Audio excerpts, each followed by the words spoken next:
All right, welcome everybody to the episode of Voices of the Industry, where we talk to industry professionals about their experience working in the visual effects entertainment industry.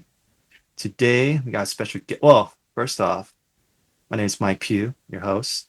Co-hosting with me, we got Mr. Sun Lu. Hello. There we go. And today we got a special guest, long overdue. Man, it's been years since we've spoke with this guy. Recently, we had a discussion. It'll be coming up very soon, probably before this interview. We'll see. Um, we have with us Mr. Kyle Hardin. What's up, man? Howdy, howdy. Happy to be here.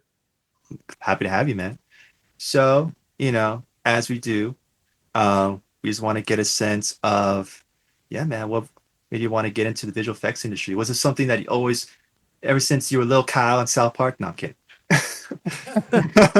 No, I mean, it's really not a complicated story at all. I was a super nerd growing up as a kid. I was into two things growing up. I was into anime and video games. And I basically decided from a pretty young age, I couldn't tell you exactly when, but I wanted to work in video games, actually. Now, I didn't know what that meant at the time. I didn't know anything about like what different jobs there were or what I would like or not like. And then my mom just happened to be watching one of her shows one night, and a commercial for the Dave School came on, and she knew my interest, and she like told me, "Hey, Kyle, I saw this advertisement for the school." And long story short, I ended up looking into it, getting a loan, moving out to Florida, learning a little bit about visual effects, and from there, once that was done, I moved out to LA and met you lovely people. Oh, and I should clarify. So I originally wanted to work in video games, but by the time I was done with, at the end of my year at Dave School, I decided I wanted to work in TV, and specifically, I was leaning towards compositing. But of course, my first job was at Stereo D with you guys. Oh, I thought I recognized you. Yeah, from 1,000 lifetimes ago, however long it was. Oh, nice, man. Yeah, so how do you want to tag in, son? Talk about experience meeting and working with Kyle. No. Fair enough. Kidding. Fair. Honestly, I have terrible memory. I don't remember much of what happened there. I think Kyle could probably sum it up better than me, because I've been through so many co-leads. I don't know. Something must be wrong with my leading style or something, because I've been through so many co-leads. They just kind of like go through the door. You and I first really started working together on Katie's team, didn't we? If I'm remembering that correctly. Katie's team? No. Or was that no? You know what? I'm mixing up two things. My bad. Sorry. This has been a long time, guys. I also don't have the best memory. No. So I was on Sun's team. That was a lot of fun. I was in the Bolt in the Sun. Oh man, remember Halloween Corner? I love doing that every year. Oh.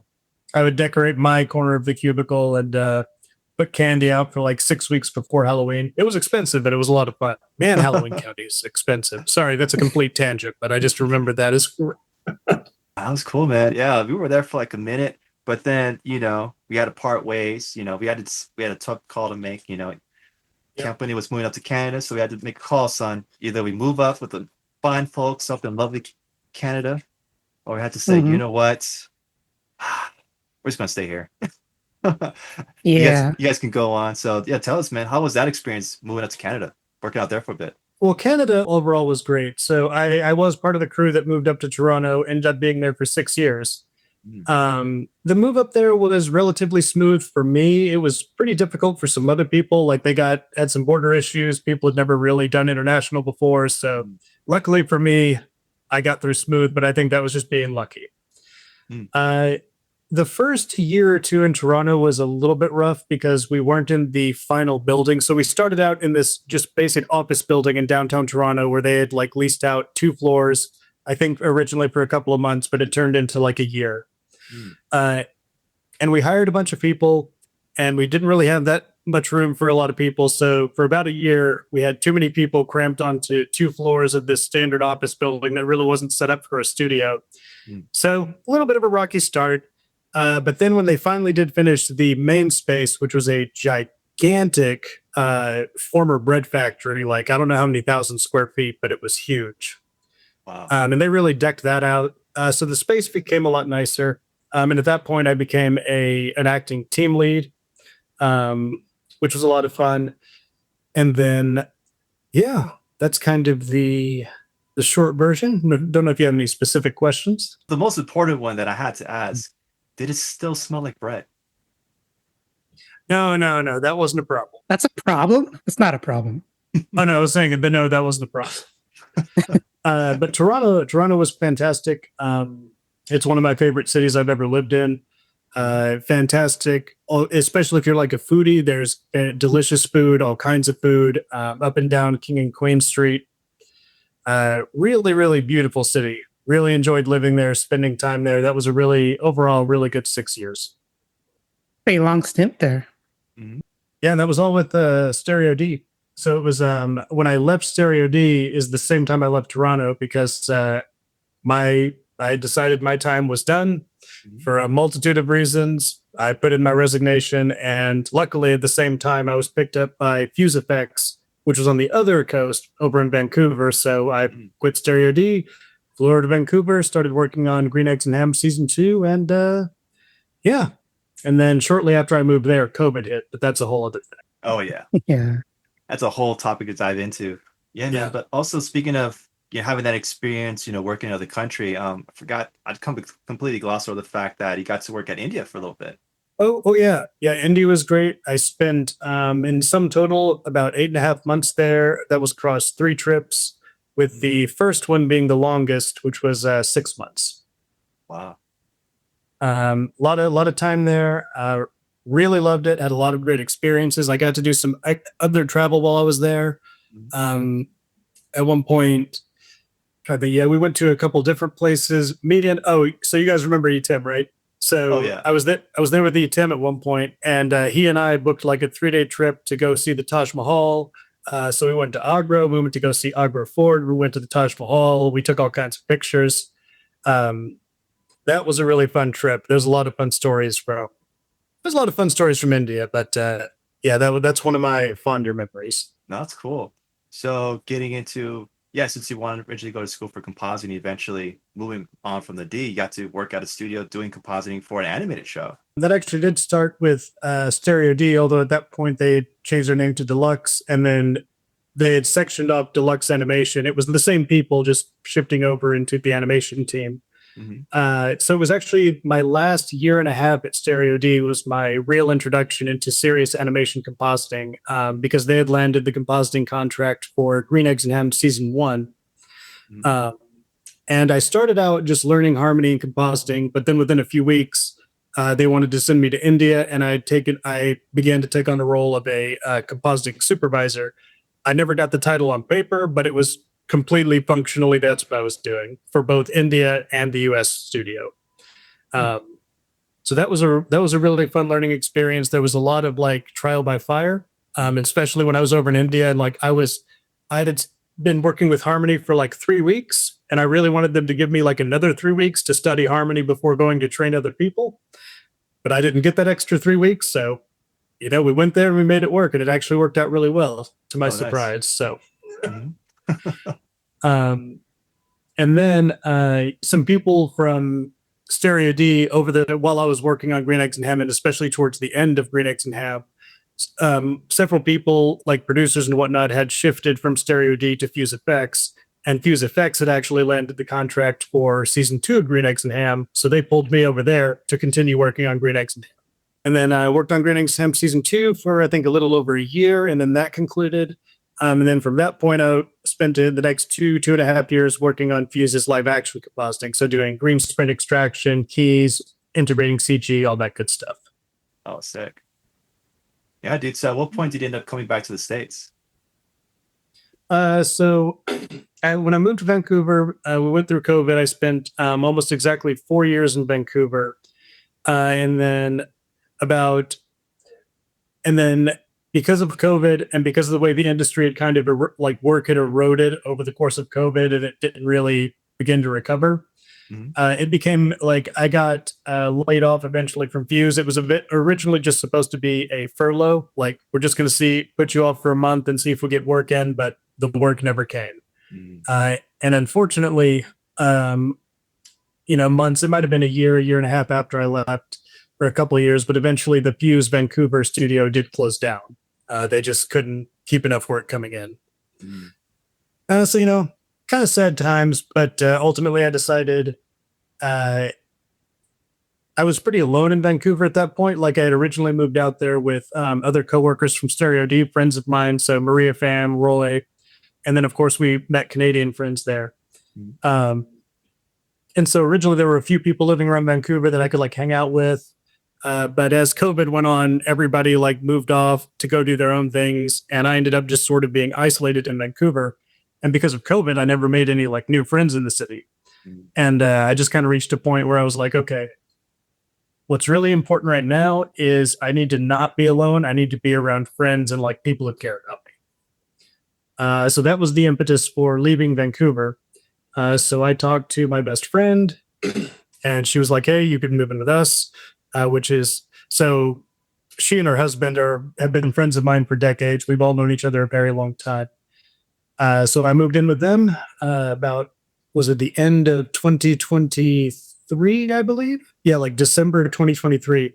I've been with them ever since. But originally, I moved back to Arkansas where they lived, but about 3.5 months ago, we all collectively moved up to Massachusetts, and we've been getting used to the new house, and it's been pretty great. Oh, right on. Sweet, dude. I know since then you've been getting some like more like freelance contract work. Yeah. It's almost like you turn into a bounty hunter of sorts, limited short-term contracts. I've definitely had to get used to the freelance lifestyle for sure. So while I was at Vancouver, after I was laid off from Fuse for, I think about 3 months, I got contacted by Joe Gonzalez, who at the time who was working for Powerhouse Animation. And he was like, hey, Kyle, I'm on this really cool project. We need compositors. Are you available? And I'm like, hell yeah, I'm available. So I started working remotely. Powerhouse is an Austin-based U.S. company, but I started working there remotely from Vancouver. And then when I was maybe 3 or 4 months into that contract, I let them know like, hey, I'm moving back to the States. I'll be gone for like 4 days, but then I'm back. So I got back to the States, got settled, continued working remotely. They did eventually hire me as a full-time position to finish out season 3, which was nice. But then once season 3 was over, they didn't have any more work. So we did part ways at that point. But that was a really great place. It was really nice to get back into animation compositing. Like I really enjoyed animation compositing specifically. I like live action compositing too, but I find it's a lot more technical and a little bit less creative for me. And I'm a more creative person than I am technical. And that's what I love about animation comp is there's a lot of creativity to it. And at least on the projects I personally worked on, I've been given a lot of creative freedom to sort of like experiment. And like sort of the main direction is like, make this look cool. And because it's animation, it doesn't have to look realistic. It just needs to look cool. And on Blood of Zeus, I got to do all kind, blood and magic. On seasons 2 and 3, I was the primary person in charge of designing and implementing the Hermes super speed effect, which I had a ton of fun with. So Blood of Zeus is fantastic. That was one of my favorite projects and one of my favorite studios that I've worked at. And then more recently, about 4 or 5 weeks ago, I started working at Fresco Animation, freelancing for a small for an animated short rather. And I've been having a lot of fun on that. Actually, this week I've been put a lot of hours into trying to get as many shots on that done as possible. Partly because it's a lot of fun to work on, and partly because we need to try and get as close to 100% by the end of the month. Oh, wow. Right on. And yeah, that's kind of the short version that brings us up to present. But happy to dive into any part of that story that you guys have questions about. For sure, man. No, definitely now I got to binge Blood of Zeus, man. It's been sitting in my queue for the longest time. And now I have even further motivation to check it out, study some of the shots you got to work on. So that's dope. For sure. Yeah, so I came in when they were about halfway through. I think I came in on episode 4 of season 2, and then I finished out season 2 and I worked on all of season 3. Nice. How many shots do you think you touched on that show? Oh God, Blood of Zeus? Yeah. Oh, dozens and dozens, maybe even a few hundred. I'd have to check. I don't know off the top of my head, but it was many, many, many, many shots, and almost every Hermes shot from season 2 to 3. Nice. So we'll get to see your work when we watch it. Mhm. Oh, absolutely. I've got two demo reels I built off of it, and you can see what I did on it. I can send you guys my demo reels. I had a lot of fun putting those together too. Oh, for sure, dude. Yeah, Yeah. send it over. So while you're looking for the link, I don't know how common it is for people, compositors, to be able to work on live and animation shows or animated shows. So, are there? Well, you did mention, there's some differences between the two, right? The live action and Yeah. animated. One is technical and one is more creative. But could you dive a little more into that? Like, what's the main, like, biggest difference for you, technically, Well, between yeah. the two? So yeah, broadly, like in my experience, and speaking very broadly, I find that they're both technical and creative, but live action is heavier on the technical, less on the creative, and then animation is the opposite for me. Let me see an example. So, like in green screen extraction, for example, if the green screen is not perfect, and let's say you have a character with like a lot of wispy or curly hair, Mhm. if the green screen is lighted differently on each side or from top to bottom, you're not going to be able to get a perfect key for the first time, and you're going to have to go in and do sub keys and mask out different areas and color correct it. And that's a very technical thing to learn how to do and figure out how to do, and it takes a lot of revision. And I do enjoy like the final product. It's really fun when you finally see a good key. You're like, oh my god, I finally got all those hairs, and it looks real, and the light wraps around it properly. Mhm. But it can be really technically frustrating getting there, because you'll look at it and you'll think, okay, I finally got it, and then you'll A/B with the original plate, and you're like, nope, I don't. Um, but then it'll be like in animation, like on Blood of Zeus. Sometimes it would be like, hey, here's this magical effect. We're not really sure what it needs to look like, but like spend some time with it. Try to make this as cool as you can. Here's some vague direction, but have fun with it. And it'll be like, do you need to use a particle system? Maybe. Is it better to use pre-animated assets? Maybe. Let's test everything out. Mhm. And I have a lot more fun just like playing around with that stuff and seeing what looks good. And it's a lot less about like rotoing or like keying out teeny tiny little details. And it's a lot more about getting an overall like color palette, overall lighting, making the characters pop, and just making it fun. Mhm. Whether that's fun, like the project I'm on right now is a lot more family friendly. And so making it fun means things that are a lot more whimsical and flashy. Whereas on Blood of Zeus, making it fun might mean more blood, more lightning, more fire, you know. Mhm. Okay. So for an animated show, I'm assuming you get to create some of your own elements for the compositing then? Oh yeah. Yeah, there's actually I guess I keep going back to Blood of Zeus for this. Yeah. So without giving spoilers, at the end of season 2 of Blood of Zeus, Hermes gets a temporary like power up, essentially his Super Saiyan version. And I was in charge of figuring out what that was going to look like and how his super speed effect was going to change based on this new super version. Um, Wow. and I was given some general direction and like a color palette to work with, but otherwise it was like, have fun with that and go. And I did it. And it was a lot of fun.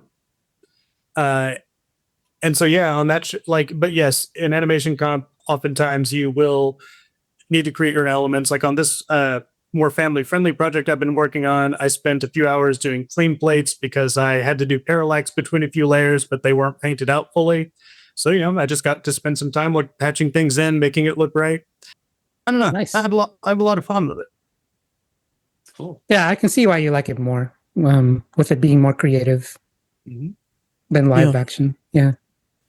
Yeah, I think I only got to recently play with stuff like that when you check out the intros for like our K-pop Demon Hunters discussion and for like the Back to the Future. Did like a little bit of Oh, effects nice. for the intros. I mean, it's all like you mentioned, like acid animation that repurposed and just made to work with that, Yep. with wrap around the characters and everything. And yeah, I'll probably do a little quick reveal what that stuff kind of looked like. But yeah, I admit it's fun.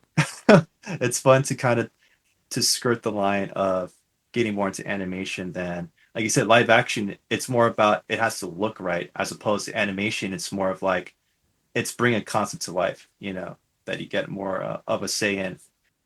With live action comp, it was almost always like you want to get this as close to photoreal as possible. Even if it's CG, like you want to make sure it's integrated as if it were really there and all that. And I do like doing that. I really, really like it when the final product turns out well, like I said. But I do find the process from getting from start to finish with that sometimes is really, really frustrating. Mm. And if the final product doesn't look like what you want it to look like, it just feels like a disappointment. Like I'm like, didn't quite get it there, but we got to move on. I just feel like I fall a little bit more naturally into what's expected on the animation side, as far as like how the color goes, the lighting. I personally really like dynamic color palettes, like really high contrast, which is another reason I like Blood of Zeus is the art direction on that. If you ever watch it, you'll notice it's extremely dark to extremely light. There's really high contrast with like sharp lines. Mm-hmm. And that's just personally an art style that I enjoy. Oh, for sure. Yeah, I don't know what happened. I got I think halfway into the first season, and then I got caught up with stuff. But I definitely need to go back, finish season 1, and just binge the rest of it. I don't know. Maybe Son and I might do a little powwow, give our thought. Yeah. Have some fun watching it with some Kyle Hardin commentary in the background. Well, absolutely. I'd be down for that. We could do a recording of that. Watch through with Kyle and get some commentary. Yeah. Mm-hmm. That'd be fun. Oh yeah, 100%. I'd totally be down for that. That'd be sick. Yeah, I think we've gone through some tough times, Kyle. It hasn't been easy the last few years. No, it has not. So I don't know if you wanted to touch upon just like different things that have been going on. We have a whole AI discussion you guys can check out. Yeah, we'll link it to this for sure. COVID years. Why does it feel like Wonder Years? But sad. On Wonder Years. It's like Wonder Years, but worse in every way. Yeah, we didn't have what was her name? That was like everyone's like crush as a little kid. I don't remember her character's name. I'm not sure. I'll just splice it in. Yeah. I forgot what it is. That's okay. You can do a fun edit right there. Yeah, that was really rough for the industry. Just like how many studios shut down during that time, right? Like so many. So many. And even the ones who didn't were like drastically reduced in workforce. Mm. Yeah, it was an interesting development because for a brief moment we got this added influx of work because everyone's watching streaming shows, so we got that sense of like, oh, maybe this isn't so bad, even though people were, like you're saying, isolated. Fortunately for me, I moved back in with my folks, so at least I had like people to talk to. I was around other people at least to a certain degree. A lot of our work studio situations might look like Kyle's space right now. It's just in the dark in front of a monitor plugging away, and it gets you after a while. So definitely especially like with us, like the reason like why we're chatting and hanging out now is because we love that team dynamic, and we kept that going moving forward. We like staying connected, interacting with each other, and goof around, to de-stress and stuff. So not having that, it was tough. Yeah, for sure. You would be encouraged to stay in the chat and talk to your coworkers, but you're kind of like, I'm not gonna lie. During that time, I was like, have my PlayStation on one side and my my workstation on the other side, and in between renders, I got some. Got some Hades gameplay going on. So, but it was tough, and following that up, we had the strikes. We believed, Kyle. We thought we were changing the industry. Yep. Better. I remember. And we went down the pooper after that. I remember that part too. Yeah. So I don't know if you have any quick thoughts on what you thought about the strikes at all. I know for us, we felt pretty detached because it was like writers and then actors and the directors were just in and out. That was a quick negotiation. And then we saw some VFX studios thinking that they could unionize. There was chatter about that. Some did, but not the VFX studios that we would be a part of. It's more of VFX supervisors and whatnot that would be on set. So they were kind of part of the crew on set anyway, or they were kind of in-house closer to the production part of things, but they weren't actually like the artists who are contracted to this work. I had kind of a similar reaction to the strikes as I did with COVID, right? Where initially I thought, I was like, okay, it's going to be a couple weeks. We're going to get back to normal. Then next it was a couple months. Then it was 6 months. And like, I did maintain hope for a while. I was like, okay, I really feel like this is going to come to a close. Maybe it really will be next month. Eventually I lost that hope over the years, but I kind of had a similar re-experience with the strikes. I was like, okay, this is good. They're protesting. We're going to get like deals about like restricting AI and maybe, like, I'm not sure, but fingers crossed. And then kind of the same thing happened. It came and went, and things just stayed bad and kept getting worse up to this day. And now it's really difficult for US based people in the industry to find work. It's recovered a little bit on the Canadian side. Eric could speak more to that, but he and I talked about that a little bit. And he's like, yeah, it's definitely nowhere near back to where it was, but at least there is a little bit of recovery in Canada, whereas in the US, it's really just been, as far as I know, just going down, down, down, down, down. Yeah, anyone I talk to, they're thinking maybe middle of next year, things will kind of pick back up. And I'm like, I don't know. I've been hearing that for the last few years now. I don't believe it anymore, I don't know, man. I mean, to stay in animation comp, I might start focusing more on indie stuff like what I'm working on now, rather than trying to get like a studio job. I mean, if I can get a studio job, that'll be great, but I'm also happy to just keep doing indie stuff as long as I can keep finding work in it. Yeah, I think we're all trying to self-motivate and try to, find tangential work to the industry, instead of directly waiting for a big studio to say, okay, now we're ramping up again. It's like, who's trying to make things happen on their own, and can we be part of that? I think hopefully we'll have more announcements on things like that soon on the channel. But yeah, it's different. Usually at this juncture, I say, hey, Kyle, for people who want to get into the industry, what advice would you have for them? I don't have a lot of advice. I think I really have one piece of advice, and I don't know how satisfactory it's going to be. But one thing that I've found specifically for me over the years that you can learn just about anything these days you want to learn from YouTube University. And at every job I've worked in the last few years, I'll be given a task that I've never done before, or told to use a tool I've never used before, and I'll go spend 20 minutes on YouTube, and then I'll be able to implement the tool. So what I would say for people looking to break in, and I don't say this to disparage any of the schools, but I don't think it's good advice to tell people to try and go to the VFX schools right now, especially since the future is so uncertain. Like, you don't want to take on tens of thousands of dollars worth of debt when right now it's difficult for seasoned industry professionals to find work in the US. And I can only imagine how impossible it would be for somebody coming out of school, no money because they spent it all going to school. Like, you can't, like, when I got out of school, I moved directly to LA, and I was there for 3.5 years.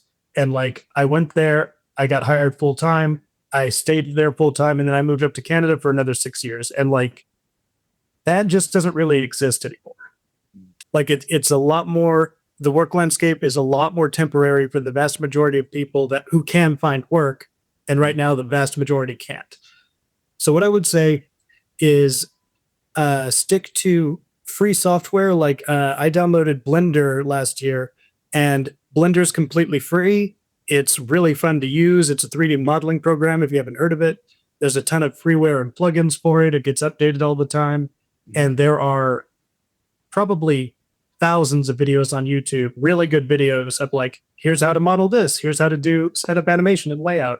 And that's the kind of stuff you could learn if you go to school, but you can learn it without taking out a student loan.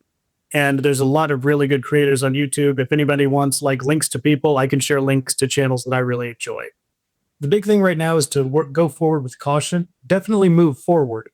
Like, keep developing your artistic skill, but with great caution, and don't make any large investments like a student loan, and don't make any like moving decisions. Like, do not, as a new artist, do not move out to LA and expect that you're going to get a VFX job in the next year or two. Like, don't do that. So most of my advice is unfortunately just cautionary. But I do strongly recommend, since to avoid the schools and the student loans, YouTube can teach you just about anything you want to know on the software as long as you can get a hold of the software. And a lot of it is free. And a lot of it that isn't free, you can get a free student version sometimes, depending on your circumstances. Yeah, there's a lot of free and low cost stuff out there, learning materials and software. Um, and I would recommend sticking to that for now until hopefully the industry one day recovers. But for now, we're at a low point. Yeah, we're all waiting to see like how things build back up, but like what is the new phase and then the new look of the industry is moving forward. I think that's the honest truth, is that it's not going away. You know, as much as all the doomers out there saying Hollywood's over, I mean, I don't think so. um, No, I don't think it's over. yeah, but to your point, like you working on an indie project, I think there's going to be more space and more room. Yeah. Especially because Netflix likes to just buy up properties. So there's so many creators that I've heard of, either they have web comics, or they do like kind of web cartoon series through YouTube, and then they build a website because they got enough of a base that, okay, maybe you guys can start paying into it, and then they get picked up by, you know, either Netflix or there's that one series I'm blanking on, like Hell Hotel, something like that. Oh, you're talking about Hazbin Hotel. Hazbin Hotel, right? And they're on Amazon Prime, you know, and they start. Sorry to interrupt. So I haven't actually watched Hazbin Hotel, but the other show that same studio does that's a little bit newer is Hell of a Boss. Yeah. Really excellent show if you haven't seen it, guys. I highly recommend that to anybody. It's an adult animated show, beautiful animation, beautiful compositing and effects, and really, really funny. It's funny because I came across that one first, and now I need to go back and watch, you know, Hell of a Hotel. And yeah, it's great. It's a great show. Highly recommend. Love the art. And every time I think it was on YouTube where I saw like they were selling like the vinyls, and I just looked at them and thought, ooh, I kind of want one on my desk. Oh, nice. Nice. I didn't even know you could get that. Yeah. I don't know if they're still up because they always do limited runs and they sell out, you know. So I'm not sure if they're still available. You can also get a plushie just for you, son. I know you love the plushies. Oh man. Beautiful. Give me the plushies. Yeah, so there's definitely avenues. I think it's trying times, but I think Kyle and I are on the same page on this. We are kind of a little bit pleased that there's a little bit pushback on this AI stuff from the casual viewer, where they're so quick to call out anything now. You know, you see footage of Will Smith concert, they calling out all the AI crowds in there, and they're bothered by it. Well, people want authenticity. I think there's a little bit of deception going on with some of that stuff in terms of like really representing things accurately. So, yeah. So, as I said before, definitely have a discussion coming out of us in depth. It's gonna be hour plus of us talking about AI. So, if you guys are curious about that, definitely check that out. And Kyle's part of it. And we're gonna have a handy dandy swear jar. So to find out why we have one and to see how full it gets, be sure to check that out. Hope I didn't make your job too hard, Mike. I apologize. Oh, we have thoughts. Son and I have discussed things, and it's gonna be a good time. That'll be fun. Yeah, can't wait for people to check that out. Not sure if there's anything else you want to really dive into for this interview. Son, you got anything else you want to ask? Well, I can't think of anything right now, but maybe for part 2 sometime. Yeah, sure thing. Yeah, I'm happy to answer any questions. I tried to keep all my stories short, but there's a lot of detail in between. Yeah. We might plug the fact that, you know, we might have a follow-up with Kyle interviewing someone else that he's been working with to maybe dive into a little bit more of what he's currently working on. Trying to set that up, you know, see if we can make that happen. Yeah. I think that'll be great insight. I'll probably link you what I did with my buddy Chris Cabrera for his short film, The Lantern. Very Tim Burton-esque kind of feel to it, where he's integrating like 2D animation with like 3D environments. Oh, nice. Okay. His ideas are getting wild. So he bounces them off of me all the time. But I did like a 2-part with him. We did the main interview, so that's out. But we also did like a shorter, just focusing on what he wants to say about the short film that he's making. And I made that like a separate thing. And he sent me like concept art and wit animations and all this stuff that I showed in there. So I'll link that to you so you can check out what we did with him to see if the director for the short film you're working on is open to anything like that, that he can just check out and get his thoughts. And Okay, yeah, send me a link. I'll check it out. yeah. So yeah, man. Any closing thoughts you want to impart on the people, Kyle, before we depart? Man, my closing thoughts really are just I wish everyone here well, everyone that's either working this industry, everyone that's trying to get into this industry. It really is a phenomenal industry to work in. I've really had, especially at my last couple studios, working in animation comp, I've really had the time of my life as far as work goes. It's now the only thing I want to do professionally. And so it's just such a unique and fun industry. I'm really sad for all of us and all potential future artists that it's like this right now. And it is my sincere hope that things improve in the near future. And I don't think it's ever going to be the same as it was again. I think Mike, I think you alluded to it's going to have a different shape. It's going to have a different form to it. But hopefully it's different in a good way. And hopefully we start getting more work back here in the US and in North America in general. And yeah, I guess that's it. Just this has been really fun, and I wish the best of luck to everyone who's here to listen. Awesome, man. Yep. So usual plug, everybody be sure to like, subscribe, notification bell, let know when we got a new video. And yeah, gonna keep these interviews coming. Have some interesting things lined up, so definitely stay tuned and see who else is going to be coming through. All right, buddy. Real quick. Go, son. Let me cut in here. Kyle, do you have any socials or anything you want to share? Like, do you have a place where people can find you if you want them to find you? Oh man, well, I can give you my LinkedIn, and I've got my link to my 2 demo reels that I sent you in there.